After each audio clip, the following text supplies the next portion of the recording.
Welcome back, I'm Ren from Lured Gaming, and today I'm going to be going over whether or not it is worth it to start playing The Division in 2018. Now, as always with these types of videos, I'm going to assume that you have some basic knowledge about what The Division is, as I'm not going to be going over all the basic things in the game. So let's get right into it. I'm going to pretty much go over my experience with The Division, because I've actually played this before. I played it way back when it first came out. Essentially when it first came out, I got it day one, played through the campaign with friends, got to max level, went into the dark zone, got max level there, and essentially when the game released, in-game content was pretty scarce. From what I remember, essentially you did two things when you got to max level. If you had friends to play with, then you would go through the dark zone, and there was some specific routes that you could take to try to fight the most powerful enemies to try to get really good loot. Or if you didn't have anybody with you, then you would just run the final mission of the campaign over and over and hope that the final boss actually drops something good. So, as you can tell, from just having those two things is really the only way to get new gear, or new decent gear, at in-game. The game kind of died off pretty quickly. But through the addition of updates and patches and DLC, they greatly expanded in-game, and that's really what I'm going to focus on in this video, as you can go watch reviews from when the game first came out. The campaign hasn't changed since then. I still think that it's a decent campaign, and so I'm really just going to talk about what it's like to play through The Division, and what I did playing through The Division, and that should answer whether or not it is worth it to actually pick this game up. So, I picked this game up nearly 2 months ago during the Steam Winter Sale, and I start out like normal. I played through just the campaign, as I wanted to actually level up my character to max level, which in this game is 30. I did that pretty easily. It was kind of hard to find people to actually play the levels at lower levels, or play the missions at lower levels. It would take me between 20 and 35 or so minutes to actually find a group to play one of the main missions, but you can do the side activities and the encounters during that time. And by the time that you finish the main campaign, you will have completely leveled up to level 30. Then after that, you have several options of what you want to do.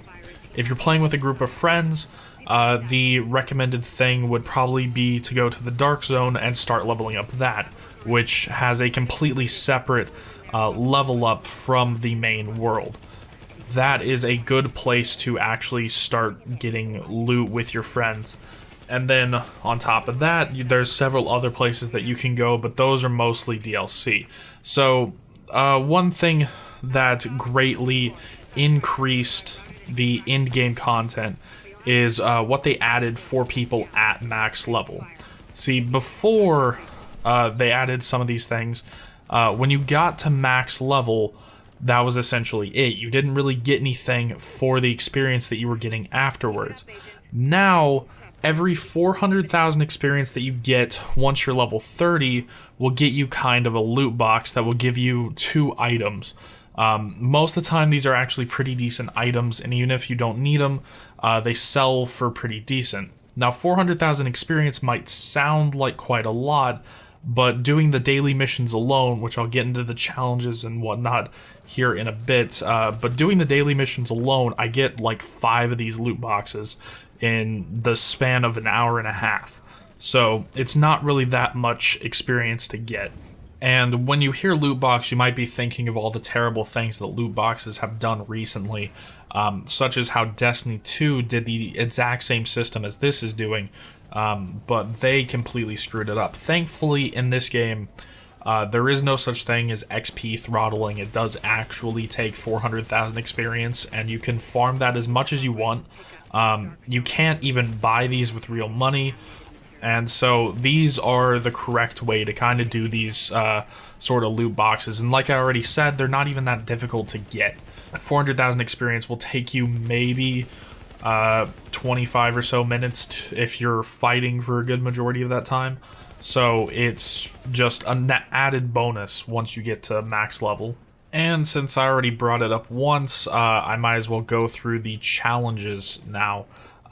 Essentially, the challenges are two different kinds of things. There's the just basic challenges that are like kill X amount of this type of enemy, or some variation of that, or complete X type of mission. Then there's the other ones that are complete this specific mission this day. These are the daily missions. There are 3 campaign missions, or 3 main missions that you can do. 2 of them on hard difficulty, 1 of them on challenging. Then there are 2 underground missions, which I'll talk about the underground when I go over the DLC of this game. But those 5 missions together, for completing each one, you'll be getting somewhere in the range of 400,000 to 500,000 experience, so that's where your loot boxes normally come from for the day. So those are the majority of the challenges. What you get from them is usually just experience or a weapon or some gear or something like that. Nothing too drastic, so it doesn't matter if you really miss out on them all that much. Some of them also give special loot boxes, which just give you the same things as the normal loot boxes. It's just another way to get more of them. So that's all nice and whatnot. At some point along the line, they also added in a completely new mission type called Incursions. Now, from what I've heard, 2 of them are obtained just by playing the game. But there is 4 in total. The other 2 you get from having the DLCs. And basically, Incursions are the new hardest thing in the game. To get through an incursion, it requires you to have a fully geared team of 4 people, and even then, it's still going to put up a big fight. This is by far the most difficult content that I've actually played in this game. It does give the best rewards, but like I said, it is super difficult. So far, I've actually not been able to complete a single incursion in the game, so they are incredibly difficult. And since I talked about gearing a little bit, let's go into that, because they expanded how gearing works in this game. Essentially, when you're leveling up, going from level 1 to 30, when you're just starting out, gear has a level requirement, where you have to be a certain level to use this gear, and everything works like normal.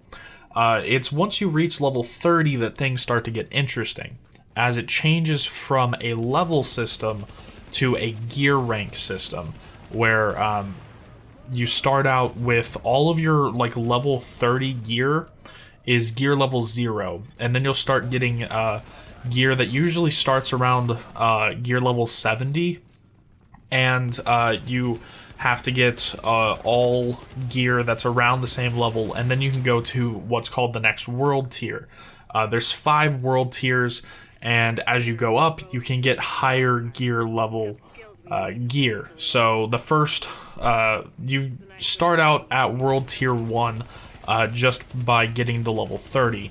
World tier 2 requires you to get to an average gear level of 70, and then it goes up and up, and then world tier 5 requires you to get to an average gear level of 256. And I am saying average gear level on purpose, so just to give a basic thing, if you have a bunch of gear that is only gear level like 200, and then you have one piece that's gear level 256, it won't let you go up to world tier 5, because you have to have an average of 256 or higher.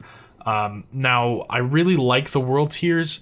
I just wish they had like 1 or 2 more, because so far I've seen gear go up to the mid 280s, but it is extremely rare to get anything that high. So I think that it would work a lot better if they added a world tier 6 that was potentially gear 270 and up, and then it would also help if there was a world tier 7 that was like 280 and up. That would just let the high-end players more easily get some of the more high-end gear, because from the recent hours that I've been playing, I'm throwing away 9 out of the 10 pieces of gear that I get just because they're not high enough level to actually do any good for me. Now, I know I'm going to get this question at some point, so I might as well just answer it now. Once you unlock a new world tier by getting your average gear level high enough, you cannot have that taken away. So say you go up to world tier 5 where you have an average gear level of 256 or higher, and then you put on some new gear that drops that down below 256, you can still go to world tier 5. Like, that doesn't get taken away from you. Now, one last thing before I move into talking about the DLC expansions for this game is how long it's actually going to take to get through all of that base content. For me, it took about 40 hours, but it will probably take you longer. When I reached level 30 and was just starting out, I had like gear level 70, world tier 1.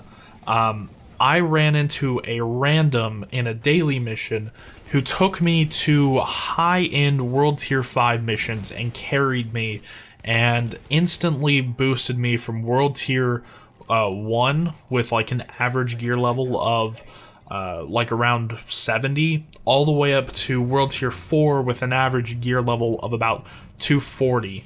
So that level up process to get better gear will take a lot longer than it did for me, because I just happened to get lucky and some random guy kind of boosted me through the world tiers.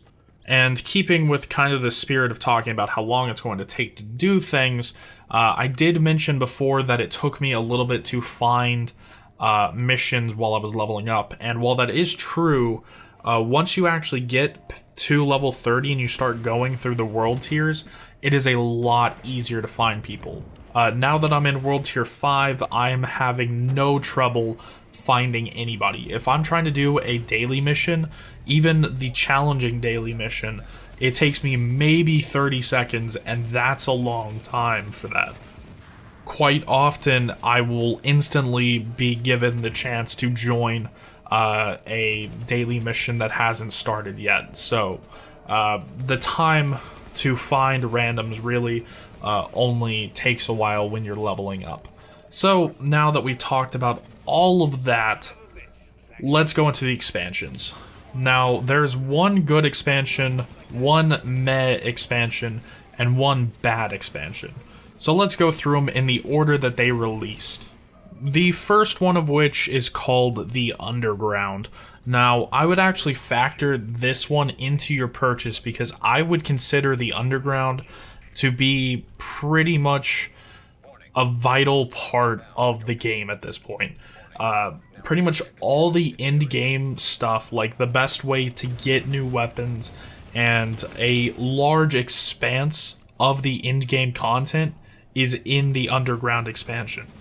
And to kind of go over what it is, essentially the Underground expansion is randomly generated dungeons that you fight your way through, and you can do different challenges in there. There's daily missions for it, and at the end of each level, you kind of get a chance at some really, really good gear. There's also some of the hardest enemies in the game in there, called Hunters, and they drop some of the really great gear in the game. Overall, this is essentially my go-to spot for in-game content right now when I'm playing with randoms, since I don't really have a group to play with. So if you buy the Division, I highly recommend buying the Underground. Next expansion, the expansion number 2, is called Survival, and this is the meh expansion. Essentially, if you want a survival mode in the Division when you're actually going through it, then this isn't that bad. It is another way to get some really high-end gear that you can get pretty easily through Survival. I recommend that you have a group to play with if you're going to be doing survival, because it can kind of be a little difficult to find some randoms if you're going to be playing that. This one is just take it or leave it. If you want a survival mode when you're playing through the game, then get it. If you don't, then don't waste your money on it. And then the third and final expansion is called Last Stand. If you have the option, do not buy this expansion. All it adds is a crappy PvP mode. And in games where you can have differences in gear as drastic as you can in this game, it's just a giant clusterfuck. There's no, like, good way to balance teams in this game, and I have not had any fun in any of the Last Stand games that I played. I just highly recommend that you do not get the expansion number 3. And so now, since I've gone through all that, let's get to my final thoughts on it and whether or not it's worth it to start playing The Division in 2017 or 2018. Jeez, I have not gotten used to that yet. Essentially, short answer, yes, but wait for a sale, kind of, because this game does have an active community, but you're going to have to get pretty high level and pretty high item level to catch up to most of that community.